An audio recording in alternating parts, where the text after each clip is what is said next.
stars, Lou Lombardi. I am back at you once again. Okay, guys, I saw this really awesome video on TED Talks. I don't have time here to get into what TED Talks is. You can Google that, but it's a great TED Talk on addiction. And you might be going like, why the heck is he talking to me about addiction? He's really gone off the rails this time. But what I want to put this idea in your head is, guys, is what if your business project, whatever it is that you're doing, could become an addiction for people? Do you think that it's worth watching the rest of the video to find that out? If people were addicted to your business, do you think that that might bring in a few extra bucks here and there? I think you would be wildly successful. There are a handful of things, and I've got a list of 5 of them here, that contribute to this idea of making something so tempting that people want to return to it again and again and again and again and again, almost to the point where they compulsively do it, so where they feel like they can't even stop doing it. Okay? Now that is something that if you can get that going, or at least some of that going some of the time, you're going to greatly increase your success.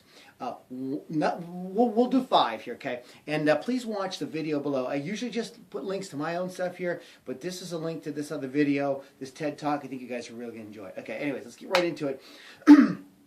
How to create something and how to turn something into sort of an addiction or make it compulsive for people is one of the things people want to feel. All of us want to feel.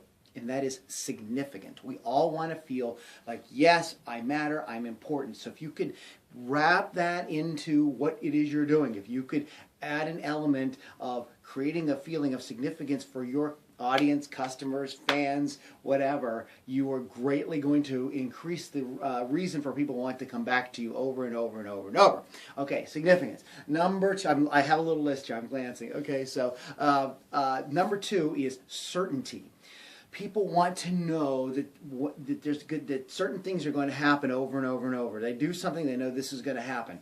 Let me give you a good example of a company that does certainty really, really well, and that is McDonald's. You see the golden arches, you know exactly what you're going to get. Okay, true, if you go to Europe or you go to Japan, some of the foods and stuff are seasoned a little wee bit different or slightly different, but the basic idea, let's talk about the United States here. When you go to McDonald's, you see those golden arches, you know exactly what you're going to get. There's an element of certainty there. People go there, they know. If they're driving around, it's late at night, they're tired, they're hungry, they don't know what to do. At least I know I can go to McDonald's and I can get a Big Mac. I know that there is a certain amount of certainty there, and that is very important for people. It's comforting. It makes them feel like, oh, okay, I know that I can rely on this, all right? So we all need a certain amount of certainty. Number 3 is the exact opposite, believe it or not, and that is uncertainty. This is one of the reasons, guys, why we love sporting events. This is why we love games of chance. We want to win, of course, but that idea that we could win or lose is so tempting. There's a little bit of science behind this. I'll just expand on this a little wee bit right here. That feeling of uncertainty creates desire. Desire is really just a chemical in the brain called dopamine. All right. So when you have not satisfaction, not pleasure, pleasure and desire aren't exactly the same thing. But when you can create that element of desire, that anticipation that something good might happen, okay? This is why contests and stuff like that are so powerful, okay?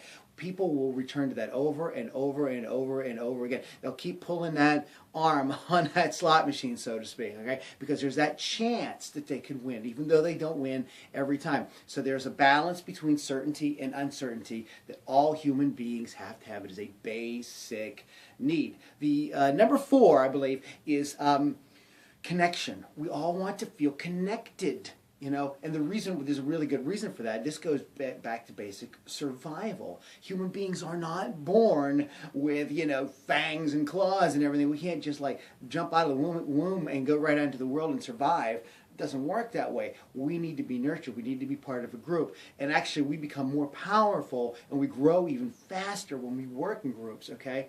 This is built into us by whatever you want to call it, Mother Nature, evolution, God, however you want to look at it. But this is one of the main reasons why we're able to achieve so much and we're able to survive. And we for just a good example is the survival rate of infants has gone way up because people are together, they're working on it as a group, and as they do that, it gets better and better and better. So we have this basic need for connection. So if you can create an element of that, part of the group.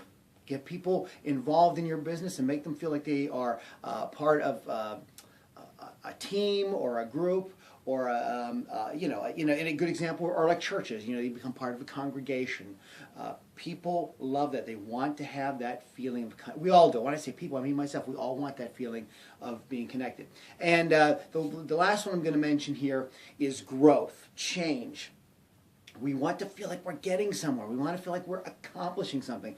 It is maddeningly annoying, frustrating, even angering to people when they feel like they're doing something and they're like on a treadmill, they're not getting anywhere, okay? This is why a lot of people watch my videos and other people's videos that are like mine, because they're looking to kind of break out and do something more. So if you can give people that opportunity for growth, that opportunity for expansion, that opportunity to move to the next level, you see how they can all sort of intermingle and work together? You're growing, you're part of a community, you have significance, there's an element of, returning to certainty, certain things are going to happen. There's also that element of chance that you don't know exactly what's going to happen in certain areas. It kind of keeps you coming back and keeps you trying and striving for more and more. Okay, get these 5 concepts, look at your business, your projects, whatever it is that you're working on, and see how you can implement these ideas. Or even if you just tell people that these ideas are in there, sometimes that's just enough. Okay, so see if you can focus on some of these things, bring them into what you're doing, and you will greatly increase the frequency with which people want to engage you. All right? My name is Lou Lombardi. Again, there are links below. My links are here as well, but please check out the link to this TED Talk. I think you'll find it really fascinating. She goes into a lot more detail and gives some really great examples. She actually gives an example of a product that is doing this very, very, very efficiently. My name is Lou Lombardi, as I said, and I will see you guys in the next video. Thanks so much for watching.